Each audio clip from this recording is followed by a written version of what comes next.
In the early 2000s, if you wanted to watch a movie at home, there was one place almost everyone went. Blockbuster. The blue and yellow stores were everywhere.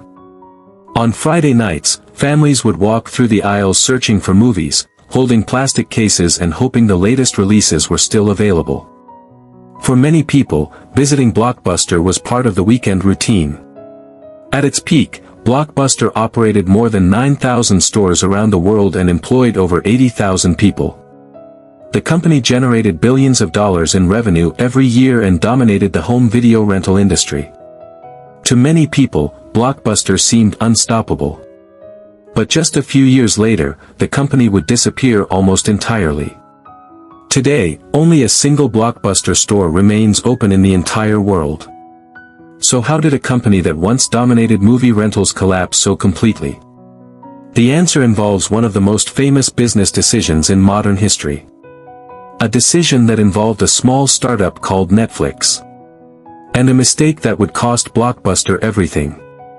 To understand how Blockbuster fell, we first need to understand how it became so powerful in the first place. Blockbuster was founded in 1985 during the boom of the VHS era. Before Blockbuster, renting movies often meant visiting small independent video stores with limited selection and inconsistent service. Many of these stores were poorly organized and carried only a handful of copies of popular films. Blockbuster changed that. The company introduced large, brightly lit stores filled with hundreds of movie titles. The shelves were organized, the brand was recognizable, and customers could easily browse through thousands of films. But Blockbuster's real power came from scale. The company rapidly expanded across the United States and eventually around the world. As it grew, Blockbuster gained enormous leverage with movie studios. That meant Blockbuster could secure large numbers of copies of popular films before smaller competitors. If a Blockbuster movie was released, chances were Blockbuster had dozens of copies available while smaller stores had only a few. Customers naturally gravitated toward the company that always seemed to have what they wanted. By the late 1990s, Blockbuster had become the king of video rentals. But there was another part of the business that made Blockbuster extremely profitable. Late fees. When customers rented a movie, they had a limited time to return it. If they returned it late, they had to pay a penalty. Those penalties added up quickly.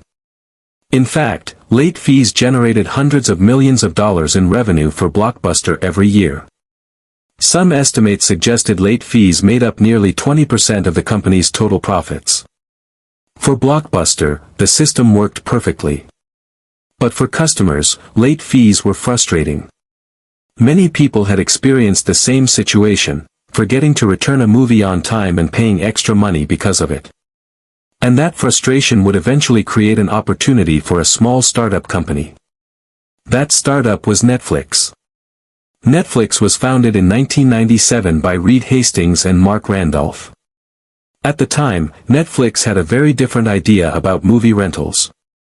Instead of operating physical stores, Netflix would send DVDs directly to customers through the mail. Customers could keep the movies for as long as they wanted and return them when they were finished. There were no late fees. Instead of paying per rental, customers paid a monthly subscription fee. For many people, the idea sounded strange at first. Renting movies by mail didn't seem as convenient as walking into a store and picking up a movie immediately.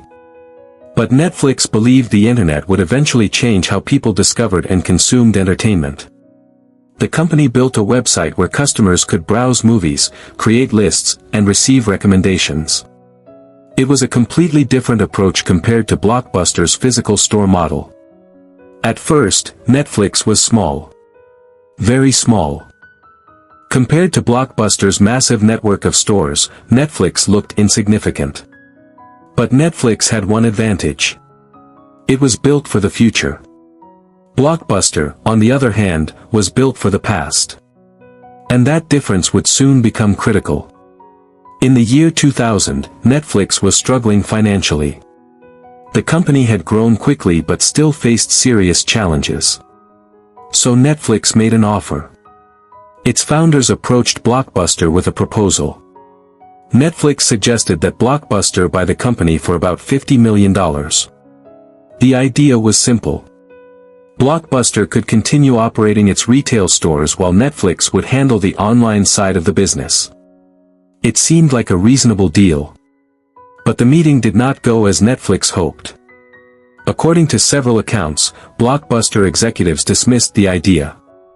Some reportedly laughed at the proposal. To them, Netflix looked like a niche internet company trying to compete with a massive global brand. Blockbuster believed its physical stores were its greatest strength. And in the short term, they were right. At the time, Netflix was still losing money. Blockbuster had billions in revenue. Why would the industry leader buy a struggling startup? So Blockbuster rejected the offer. And that decision would become one of the most expensive mistakes in business history. Because over the next decade, the entire entertainment industry would change. As internet speeds improved and technology advanced, Netflix began expanding its services. The company continued mailing DVDs, but it was also preparing for something bigger. Streaming. Instead of waiting for DVDs to arrive in the mail, customers could watch movies instantly over the internet. When Netflix introduced its streaming service in 2007, the concept began gaining traction. People loved the convenience. No stores. No late fees. No waiting. Just click and watch. Meanwhile, Blockbuster tried to respond. The company launched its own DVD by mail service and attempted to compete with Netflix online. But there was a major problem. Blockbuster's business model depended heavily on its physical stores. Those stores required rent, employees, inventory, and maintenance. Netflix had none of those costs. Without thousands of retail locations, Netflix could operate much more efficiently. Blockbuster was stuck supporting an expensive retail empire while trying to compete with a lean technology company. And the numbers started reflecting that difference. As more customers switched to online rentals and streaming, Blockbuster's store traffic began declining. Revenue dropped. Stores closed. Debt increased. The company attempted several strategies to recover, including eliminating late fees and launching new digital services. But by that time, Netflix had already built a powerful lead. Streaming continued growing rapidly. Customers were changing their habits. Instead of driving to a store to rent movies, people were watching content instantly from their homes. The world Blockbuster had dominated was disappearing. And Blockbuster had waited too long to adapt. In 2010, Blockbuster filed for bankruptcy. The company that once ruled the video rental industry collapsed under the weight of technological change and strategic miscalculations. Today, Netflix is one of the largest entertainment companies in the world. It produces movies, television shows, and original content watched by hundreds of millions of people.